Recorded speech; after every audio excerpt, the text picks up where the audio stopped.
I'm a woman. So what would you say? I said women don't like dudes who got their own, who don't need them. They rather deal with men who are not that intellectually aggressive, who gonna let them say what they want and do what they want. They rather deal with a man like, not saying you like that, but most women out here don't want to deal with a man who gonna say, baby, nah, don't wear that. Nah, baby, don't talk like that. They don't really want to deal with that. They rather deal with a dude who let them say and do whatever they want to do. And they think if a man be a man, he's toxic. So my question was, do you fuck with a real woman? Let me answer that question. And the reason why I asked I'm is listening. because if you fuck with a real woman, she's going to agree with you. Hey, maybe I shouldn't step outside wearing I this, respect that, this baby. nasty ass shit. Let me answer that.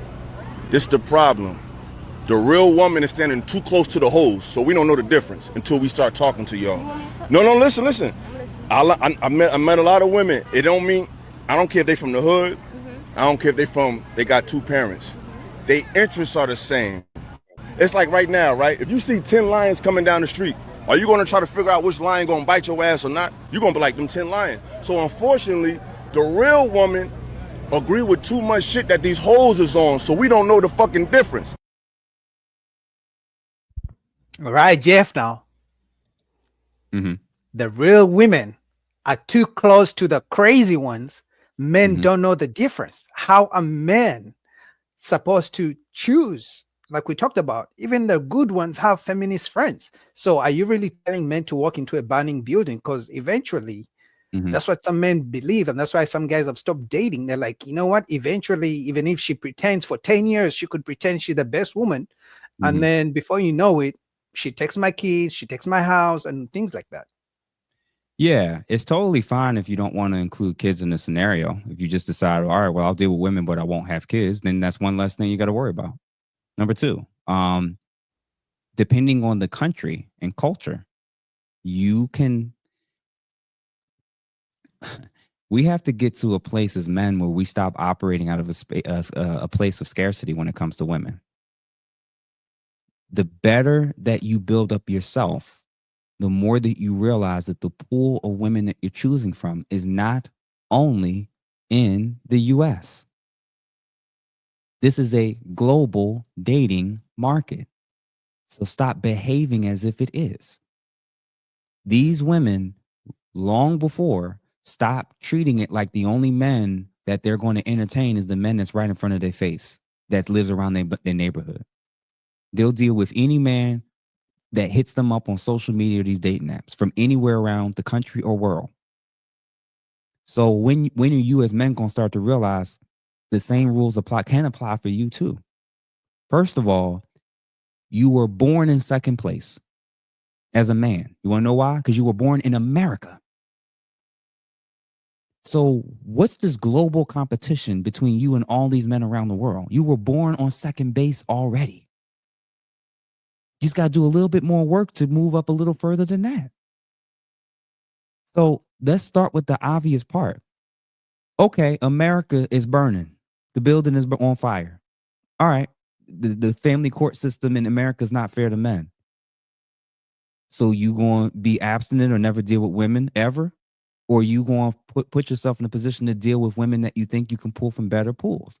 Like, when I say a scarcity mindset, man, y'all are looking at this stuff through the lens of, I'm walking into a street and there's 8 stores to choose from, and you're convincing yourself there's only one store you're allowed to shop from. There's 8 stores, and you keep going to store 1 that has all the inferior products that's problematic and always breaks down. There's 7 other stores to choose from, and you keep going to store 1. So when all these other guys are dating out of their race, dating out of their culture, dating out of their countries, because they're putting themselves in more advantageous positions, and you're like, well, I just won't play. You're right. You don't want to have hope. You want to see another, you don't want to be smart enough and logical to adapt to this situation. You just want to complain. You want to say all is bad and all is wrong. Do it. Go ahead. Because you're going to end up in the same place as the ultra feminists and women who can't do life with men. Y'all going to end up in the same place at the same retirement home. Go ahead, do that. Some of us are just trying to give y'all some damn hope to add a little bit of spice to your damn life. If nobody's going to tell you this, I'm not saying that your life isn't meaningful without women. What I am saying is there's a different element of life experience that you can have and can be enjoyable if you stop looking at this through a scarcity mindset. The only women that's available in the world is the ones in America that hate men. Come on, bro. Let's be honest. So that's the first issue. The secondary issue is, to me anyway, the video we just watched, the caliber of not being able to recognize what type of woman we dealing with. Fair. It's OnlyFans is normalized now to some extent. Women dressing more provocatively is more normalized in public and on social media. That's legit. Why are you entertaining any of those women that do that? Why even entertain them? Oh, you forgot that you don't have to? Did you forget that there's women that don't do that? And even what you just said, but what if she has those friends right beside her? Then that's not your girl. She for the streets. She for external validation from other people. You already know, like, the things are, if you've gotten to the black pill mindset, that means you're smart enough to be a really good assessor of what the landscape is in terms of dating and social environment and social interactions between men and women. You're actually an excellent assessor.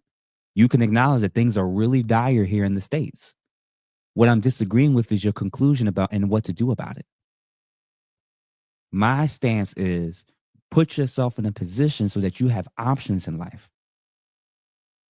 If the economy sucks in America and inflation is bad and everybody's complaining about the cost of everything, there's two types of people. There's those that's just going to complain about it and just be resolved with staying and saying it is what it is. I'm not going to try to make any more money. I'm just going to, the cost is crazy. I can't get a home. I can't do this. And then there's other guys that's going to do the opposite.